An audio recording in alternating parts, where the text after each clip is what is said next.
Thank you for actually letting that, clarifying that, because I got really tired of talking about how she hit me with her car, and I take her to ICBC and straight up and sort of. So, yeah, she hit me with her car. I had a wiener cart. She hit me with the car, took off, and I take her to ICBC, and she still owes me for like 30 vegetarian wieners. So, nonetheless, thanks for that. So.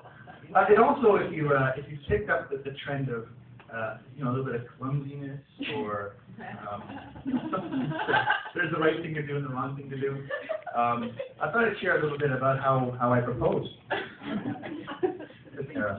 Please do. I'm the first to go on.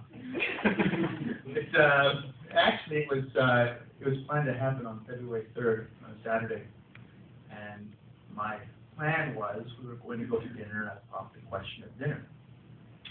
Enter Jared, groomsman at the end here, who spills the beans to the owner of the restaurant, saying, keep an eye on this guy because he might propose. And if he does, please send a bottle of champagne on my card. Which, first of all, thank you very much. That was very generous. Very great gesture.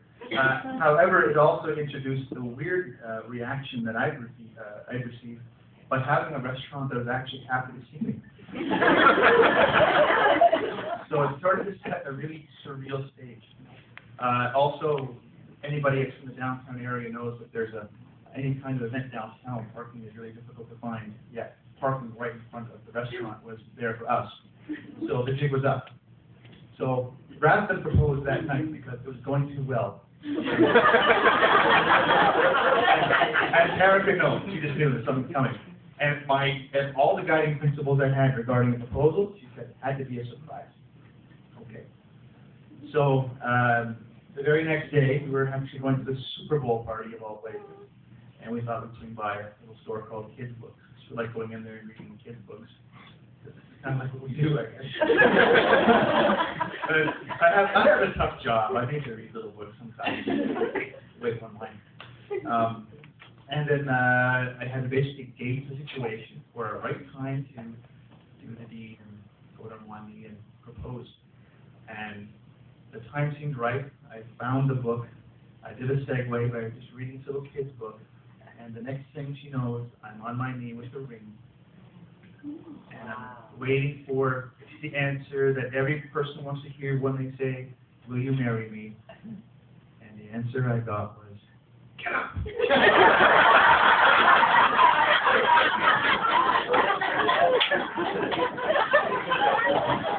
So, I wasn't too sure if that was a yes or a no. But I went along with it. Like, I'm just going to keep going, assuming that was a yes.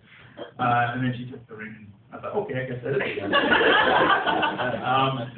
About half an hour afterwards, I think we're back in the car, and I had to get out of the open, just asked her quite plainly, just for sake of technicality. Was that a yes or no? And then I got a yes. Lucky me.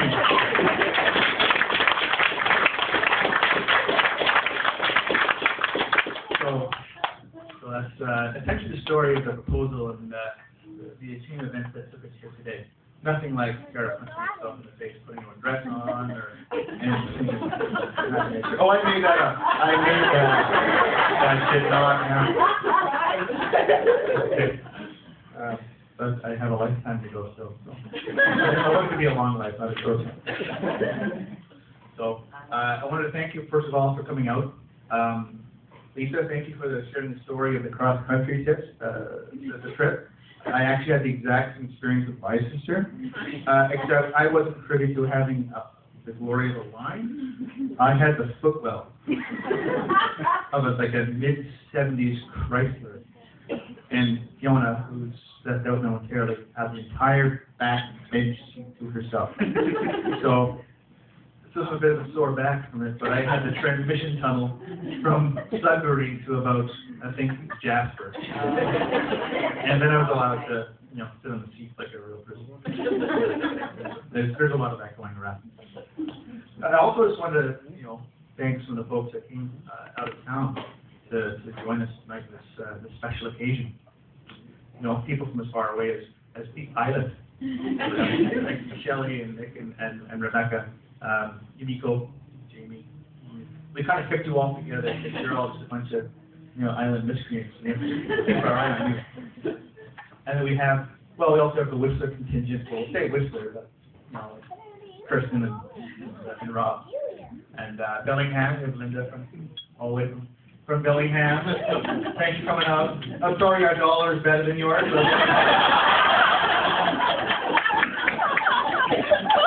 Hopefully you can buy some cheap maple syrup.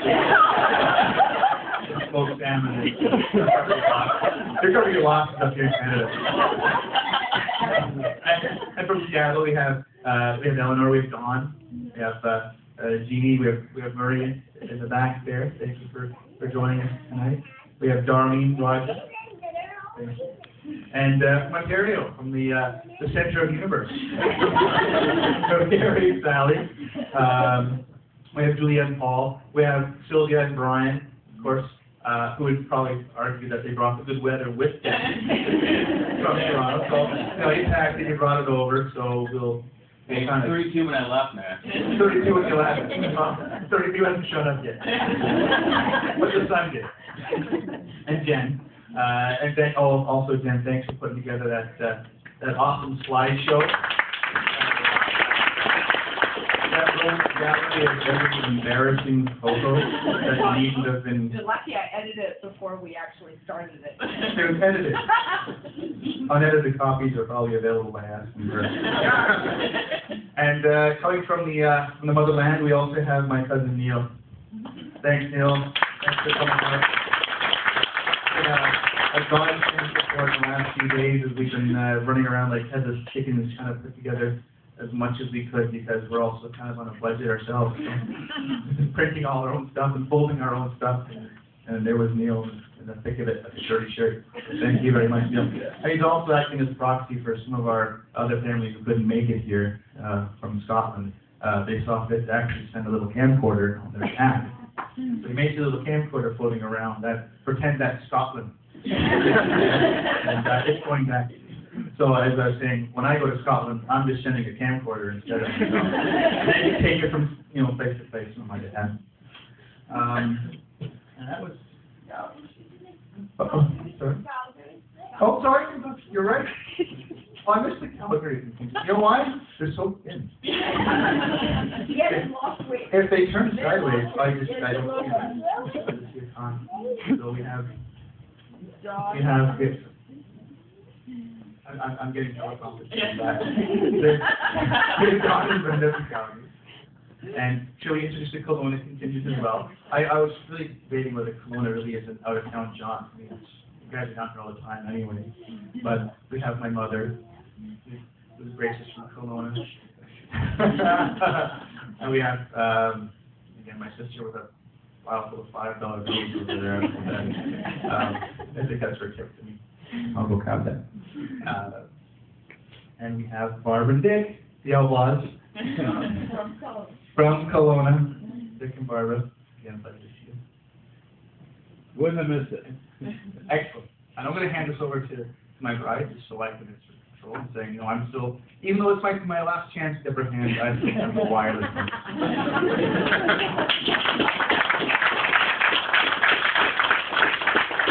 just want to thank everybody for coming. We brought a party, my sister. We're putting up a surprise bill for the week. It's fictional. Chris and Jared, thank you very much.